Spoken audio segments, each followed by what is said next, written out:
This book slaps. It is a book that I think about almost weekly. A book that has been stuck in my head ever since I first heard it. When I was in grade 4, my teacher read this to our class. One of those teachers that does the voices, somehow making every character come to life in front of you.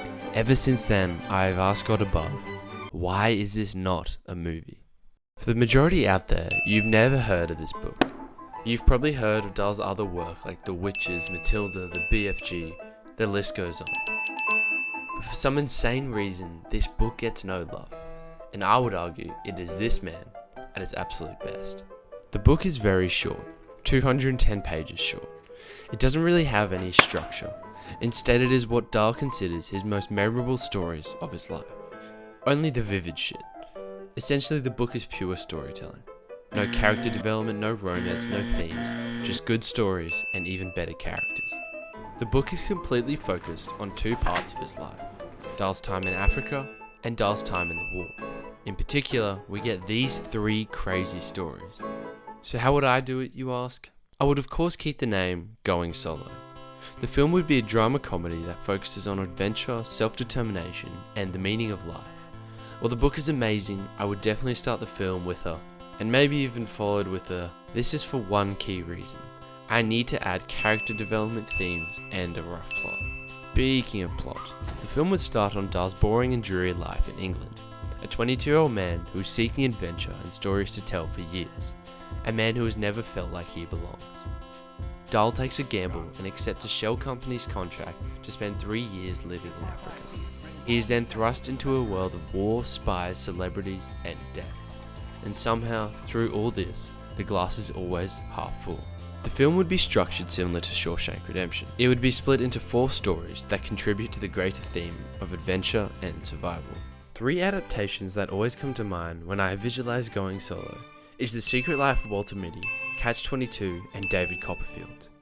The Secret Life of Walter Mitty is for the focus on adventure. It just nails how travelling can change someone's life, something I have very rarely seen done well in film. Catch-22 is far more important. In my head, the entire film is like Heller's esteemed novel. All the dialogue is witty and filled with, catch-22s. I would steal how unique and different Joseph Heller's characters are, each one laid with opposing outlooks and traits. I also like the idea that Dahl stands out. Unlike Yossarian, he has volunteered for the war and is happy to be there. What sets him apart is that Dahl is surrounded by men that despise the war and want to go home. That's some catch, that Catch-22. Finally, David Copperfield.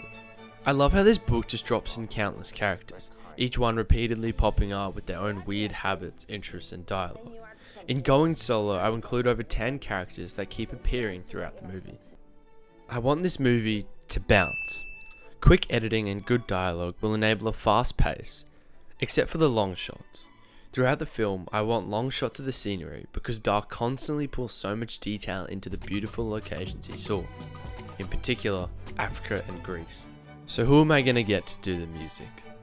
None other than the famous Daniel Hart. Never heard of him? Well, fair enough. He is the composer behind The Green Knight, The Old Man and the Gun, and A Ghost Story. I think he would master that upbeat tempo and sense of adventure. A perfect example is his song Rubber Dub Dub. I can't play it because copyright, but just go listen to it in the bio below. The cinematographer?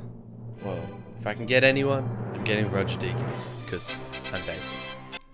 I was stuck between 2 very good actors. Now, obviously they both had to be British and tall, so I came to a decision that I was going to sit on the fence. It would be between George Mackay and Nicholas Hoult. Both kind of look like a younger Roald Dahl, I guess. And George can do that quiet, nervous man so well, and I've seen Nicholas Hoult smash that arrogant, cocky young man perfectly. 2 very different interpretations of Dahl. But why does this need to be made right now? Well, I know it sounds corny and a little bit wanky, but I think after COVID this is a perfect time to make Going Solo. It will be a film that shows how mentality and outlook can change your life. In the worst situations, you can always make the best of it. That about does it. Now comes the easy bit. Writing a script, getting a $50 million budget, and selling it to Netflix.